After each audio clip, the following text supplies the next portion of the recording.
Gracias.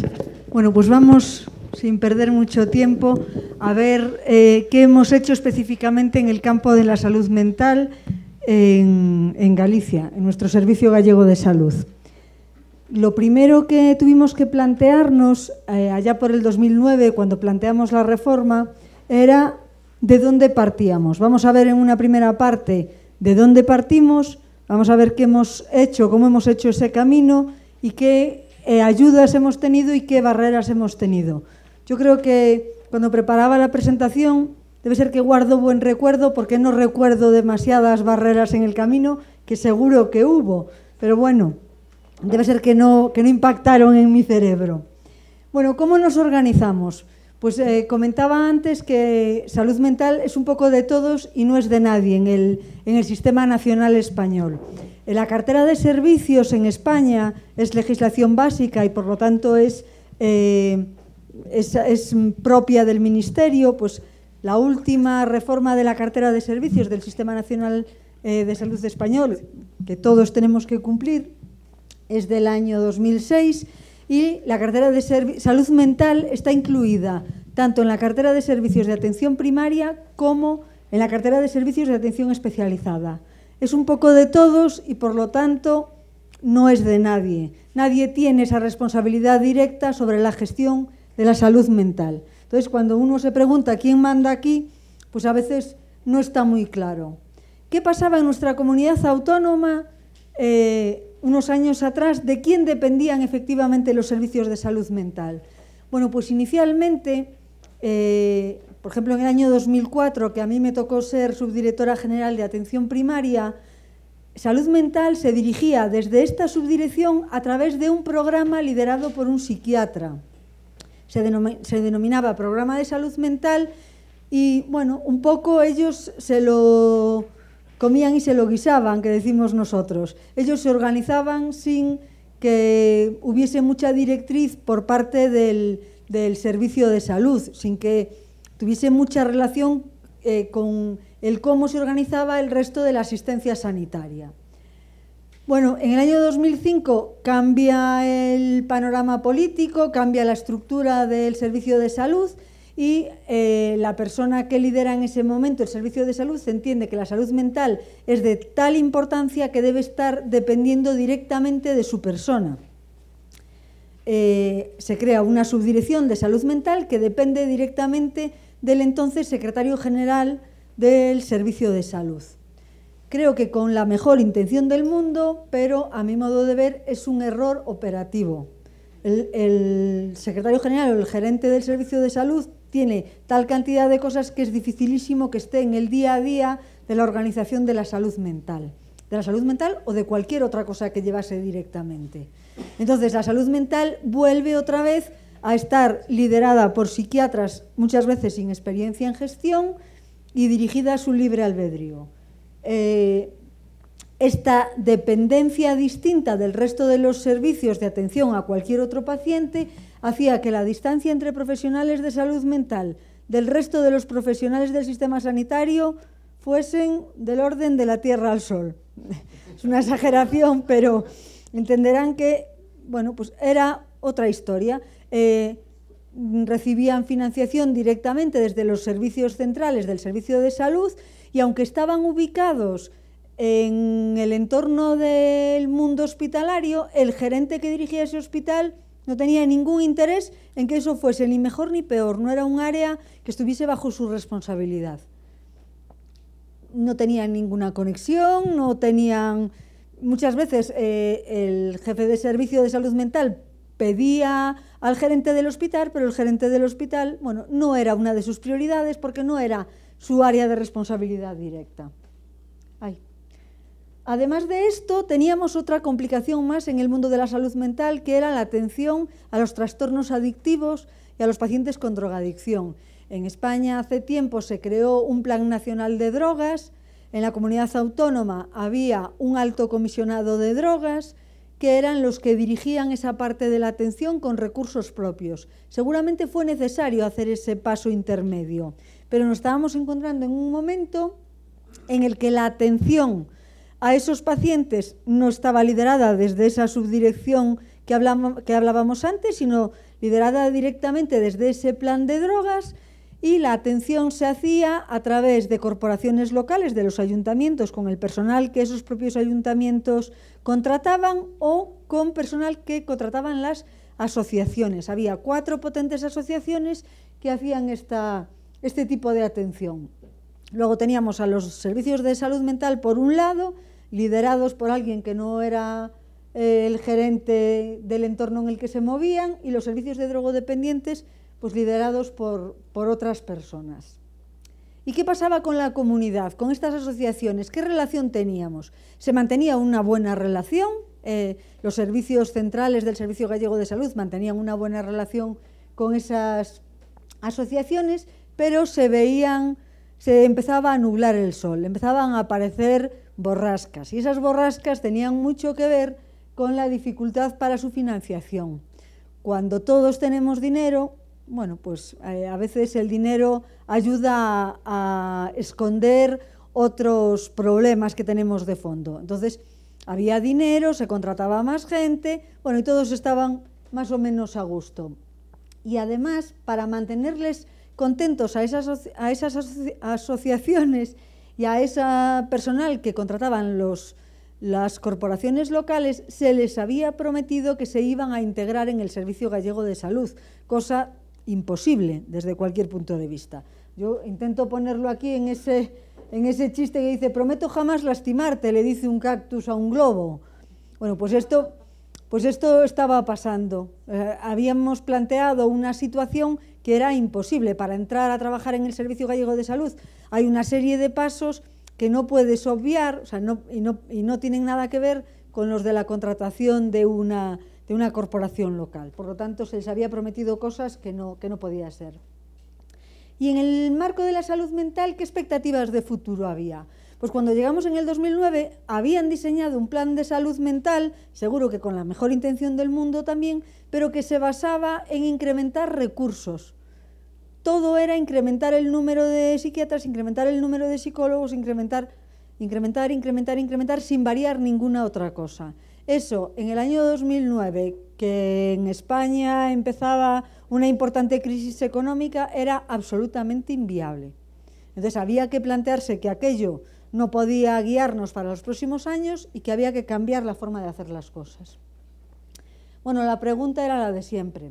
¿Es posible mejorar la asistencia sanitaria que reciben nuestros pacientes sin incrementar más personal? Bueno, pues pensábamos que sí. Y nos pusimos manos a la obra. ¿Qué hicimos? Pues lo primero, conocer la realidad, conocer qué estaba pasando.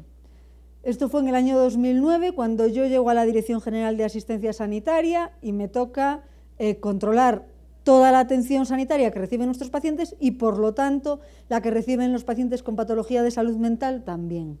Entonces, para conocer la realidad, tuve que sentarme con la gente que estaba trabajando antes y hubo que dedicarle tiempo. Son dos viñetas de Mafalda. La primera tiene que ver con el tiempo, que tuvimos mucho tiempo de dedicación, y la siguiente tiene que ver con escucha activa. Vale, no solo tienes que dedicarle tiempo, sino que si realmente quieres conocer la realidad, tienes que escuchar a la gente que está trabajando en ese entorno y decirle qué problemas tienes tú, qué necesidades, a dónde queremos llegar y cómo vamos a enfocarlo. Teníamos que fijar el objetivo principal. A nuestro amigo Pedro Picapiedra y a sus amigos ya les conocemos de antes, y nuestro objetivo principal era hacer una atención integral e integrada al paciente, y eso incluía la salud mental. El objetivo estaba claro. Ahora teníamos que fijar qué estrategias íbamos a seguir que nos permitiesen alcanzar ese objetivo.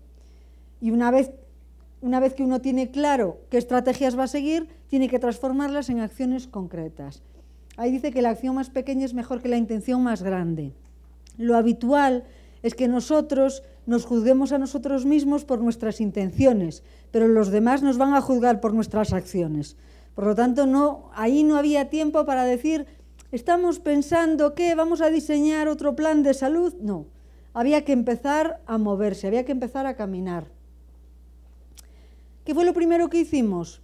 Cambiar el organigrama de servicios centrales. Entendíamos que la salud mental no podía estar apartada del resto de la atención que seguían nuestros pacientes y, por lo tanto, tendría que estar incluida bajo el paraguas de la Dirección General de Asistencia Sanitaria. Creíamos que, igual que no tenemos una subdirección general de cardiología, ni una subdirección general de endocrinología, ni una subdirección general de atención primaria, no necesitábamos una subdirección general de salud mental. Pero en este momento éramos conscientes también que o hacíamos ese paso previo o no seríamos capaces de hacer la transformación global. Entonces, hicimos una subdirección general de salud mental y sociosanitario, dependiendo de la Dirección General de Asistencia Sanitaria. Os puedo decir que ahora mismo esta subdirección general ya no existe. La salud mental ya está incluida en la subdirección general de programación asistencial, como cualquier otro, de atención a cualquier otro paciente. Bueno, ¿qué más teníamos que hacer? Teníamos que dirigir la asistencia a esos pacientes con trastornos adictivos, incluirlos dentro de esta subdirección y empezar a trabajar también con esos pacientes como si fuesen pacientes de otra, ¿no? Que no estuviesen apartados ni que estuviesen liderados por otras personas. Este cambio fue un cambio complicado porque en su momento el plan de salud de drogas tenía mucho dinero y romper esa estructura en servicios centrales, había demasiados intereses. ¿Qué más había que hacer? Pues delegar la gestión directa de los servicios de salud mental en los gerentes de gestión integrada. Los gerentes de gestión integrada son los responsables de la salud de su población, de toda. Ese equipo directivo es el que organiza desde la atención primaria hasta la rehabilitación cardíaca, lo que ustedes quieran. Pues también la salud mental forma parte de su responsabilidad de trabajo. Y normalizar la atención de los pacientes con patología mental.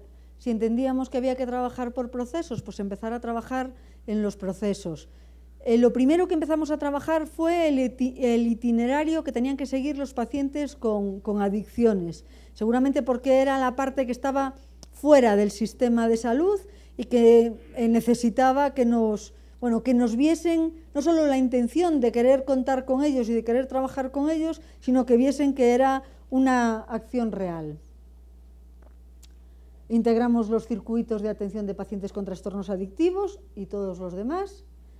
Y establecimos unidades de referencia en patologías prevalentes. Vimos lo que comentaba antes, que había pacientes que estaban siendo atendidos en dispositivos que posiblemente no fuesen los dispositivos que más les beneficiaban dependiendo de su enfermedad.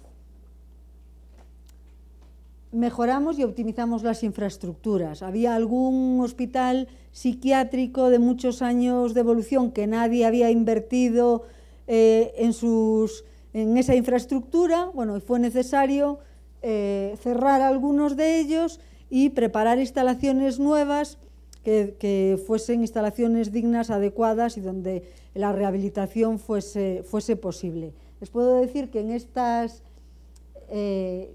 intentando trabajar en las infraestructuras, sí que se empezó a trabajar también con talleres ocupacionales y ahora mismo uno de los hospitales más grandes de la comunidad, el Hospital de Santiago, la mayor parte de las hortalizas que comen pues son cultivadas por pacientes a través de sus talleres ocupacionales, por pacientes de salud mental.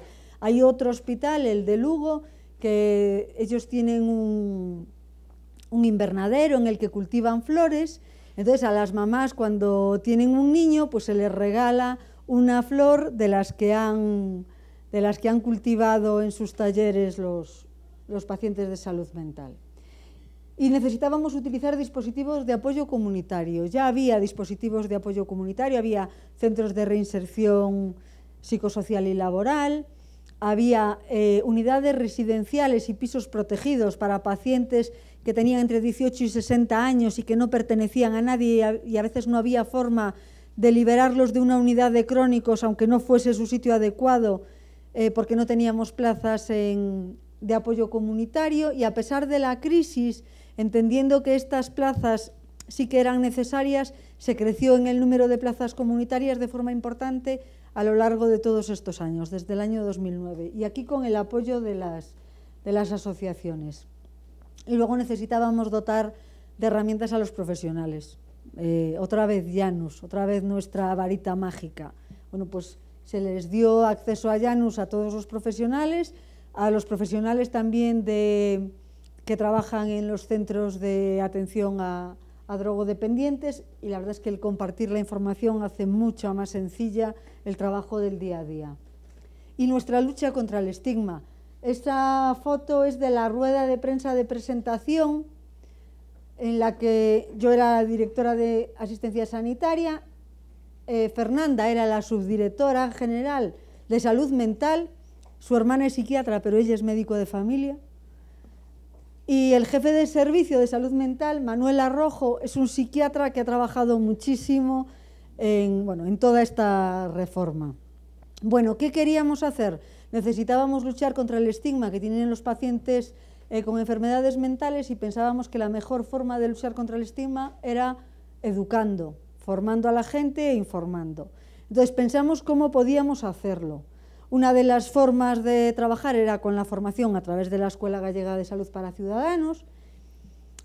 Otra forma de acercarnos era dando información a los medios de comunicación. Los medios de comunicación, cada vez que había un problema de violencia, buscaban el tema de la salud mental, seguramente porque no somos capaces de entender que alguna gente es mala, no es que esté enferma, es que es mala. Entonces siempre, no, el paciente tenía trastornos, pues había que decirle a los medios de comunicación también cómo tenían que hacer ese tratamiento, y lo trabajamos con ellos. Luego había que contarles a las familias, trabajar con las familias, y pensamos que para acercarnos a la población general, una buena forma de hacerlo era el cine. Planteamos hubo que hacer 3 ediciones, se proyectaban en las 7 grandes ciudades de Galicia. Hicimos un ciclo de cine en el que se proyectaban películas que tenían de fondo algo que tenía que ver con la enfermedad mental. Enfermedades como Una mente prodigiosa, o Alguien voló sobre el nido del cuco, películas de este tipo. Lo que hacíamos era, antes de proyectar la película, poníamos 2 vídeos de lucha contra el estigma, uno que nos habían prestado, nos habían cedido los ingleses, y otro que se había trabajado en España, en Oviedo, de lucha contra el estigma. Y al terminar la película había un psiquiatra que informaba o que atendía preguntas de la población de si qué partes de las cosas que aparecían en la película eran mitos y qué parte eran realidades. Vamos, que acercaba la enfermedad mental a la población y enseñaba. Llegamos así a más de 29.000 ciudadanos. O sea que al final conseguimos que a la gente le interesase la salud mental más allá de la noticia mala del periódico, y empezase a ver que los enfermos de salud mental podían ser enfermos perfectamente normales si tenían sus controles adecuados. Bueno, la formación a través de la escuela, ya no me paro más. ¿Y qué cosas tuvimos, qué bastones nos ayudaron a hacer este camino? ¿Cómo conseguimos mejorar? Bueno, pues teníamos un compromiso político importante. El gobierno apoyaba este cambio. Y digo que era importante porque a veces el gobierno te dice, sí, yo apoyo esta transformación, y cuando tienes el primer problema se dan la vuelta y dicen, ya no te apoyo tanto. Entonces, problemas va a haber, claro, o sea, tenemos que ser conscientes de que va a saltar alguien y va a decir que lo que estamos haciendo no está bien. Entonces sí que es importante que tengamos el respaldo político, y lo teníamos. Bueno, el compromiso y la implicación de la dirección. O sea, toda la dirección tenía claro a dónde queríamos llegar y cómo hacerlo. Seguro que conocen perfectamente el símil del plato de huevos con jamón. Para hacer un plato de huevos con jamón, aquí la gallina colabora, pero el cerdo se implica. Entonces, nadie se dejó el jamón, pero sí que la implicación era real e importante. Vale. Necesitamos dialogar mucho con los profesionales. Les decía antes que en el mundillo sanitario, al menos en nuestro país, si no cuentas con el apoyo decidido de los profesionales, no te va a salir ningún proyecto. Por lo tanto, tienes que hablar, explicar, escuchar, incorporar sus aportaciones y trabajar con ellos sin descanso. Teníamos la suerte de que teníamos muchos profesionales que también estaban dispuestos a dejarse el jamón. O sea, teníamos gente que tenía ganas de cambiar y de mejorar. Había que contárselo a los usuarios y a las asociaciones. Había asociaciones muy potentes de enfermos mentales, y trabajamos mucho con ellos y con buen resultado. Y también es verdad que esas asociaciones sabían qué necesitaban para poder crecer, para poder ayudar más. Entonces era fácil conseguir que colaborasen. Y luego todos éramos conscientes de que necesitábamos cambiar. La crisis estaba ahí, no íbamos a contar con más dinero, no podíamos dejar que el servicio público naufragase, y todo el mundo tenía claro que tenía que aportar, porque si no iba a ser, como dice Mafalda, el mundo el que nos cambiase a nosotros. Bueno, teníamos un equipo líder cohesionado e ilusionado, y lo siguiente fue que, como estaba claro lo que se quería hacer, se fueron dando pasos firmes y consensuados.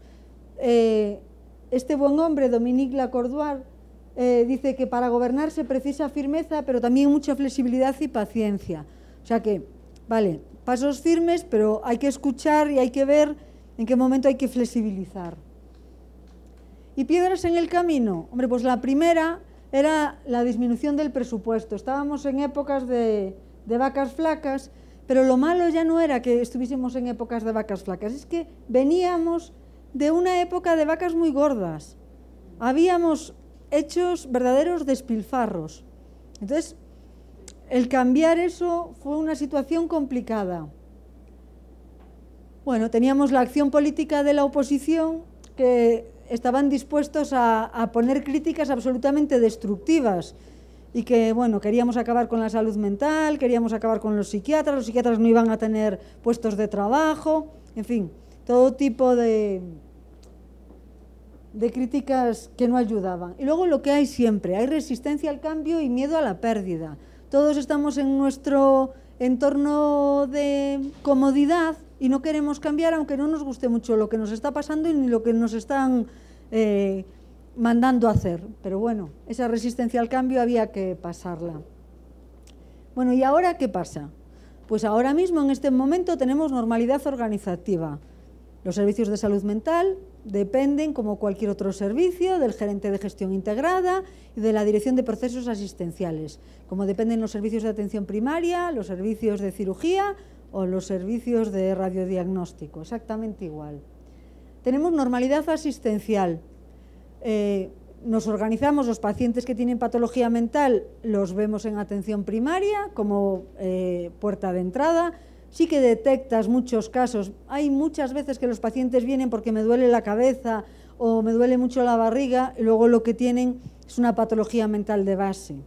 Y sí te da tiempo los 8 minutos, porque la ventaja de la patología, de la asistencia en primaria, es que si a mí no me da tiempo de resolverlo hoy, yo le digo vuelva usted mañana o pasado o el otro o todos los lunes a las 8:30 de la mañana. Esa es una ventaja importante que a veces otros servicios no tienen.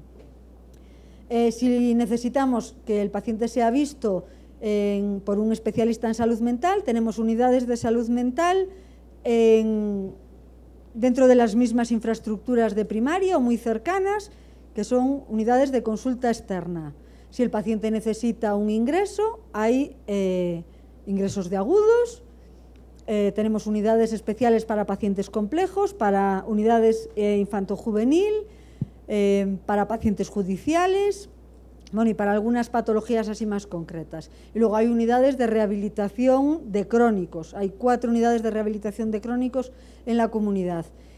Hay unidades de día, hospital de día, para los pacientes psiquiátricos como para algunos otros. Y cuando el paciente puede irse a su domicilio, pues se establecieron en todas las áreas de gestión integrada unidades de cuidados continuados, liderados sobre todo por enfermería. Y cuando esa necesidad de seguimiento es más intensa, pues entonces va el psiquiatra a casa del paciente, y es lo que denominamos hospitalización a domicilio.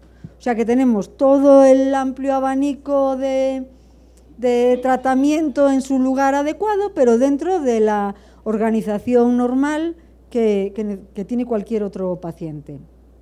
El proyecto NISE, esta es la segunda vez.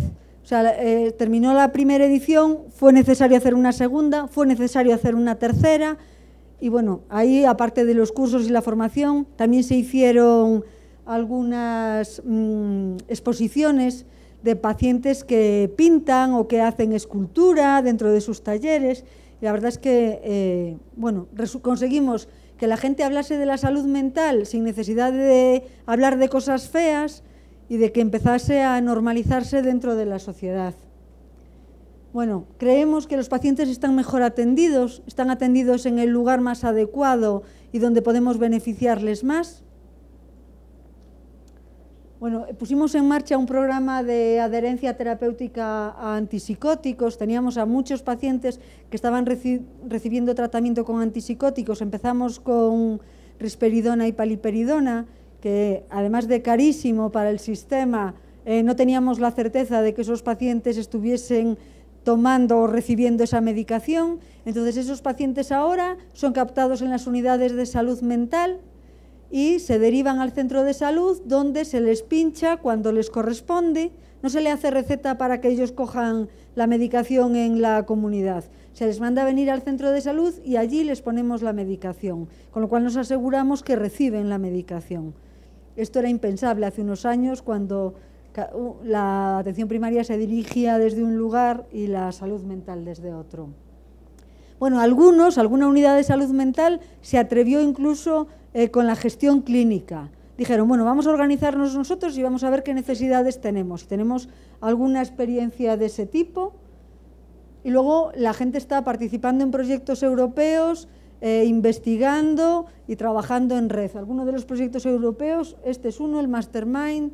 En España creo que hay 3 regiones que participan otras 9 regiones europeas, y el proyecto consiste en, bueno, utilizando videoconferencias, en poner en contacto al profesional de la unidad de salud mental, de atención primaria y al paciente, e ir viendo su evolución en trastornos afectivos. Ahora mismo hay otro proyecto en marcha con Portugal, un transregional, que ese sí que cuenta desde la parte de genética hasta la rehabilitación del paciente.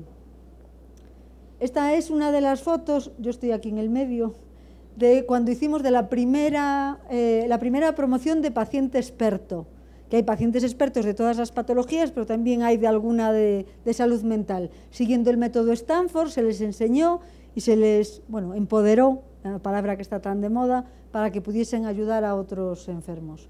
¿Era posible mejorar? Sí. Había que creérselo y había que ponerse a trabajar. ¿Y es posible seguir mejorando? También. O sea que ánimo, ilusión y más trabajo, sin duda. Y aquí pongo a Henry Ford, que decía, qué extraño, cuanto más me esfuerzo, más suerte tengo. Bueno, pues pensemos si es así o... Y esto es todo lo que quería contarles. Creo que me he ajustado al tiempo.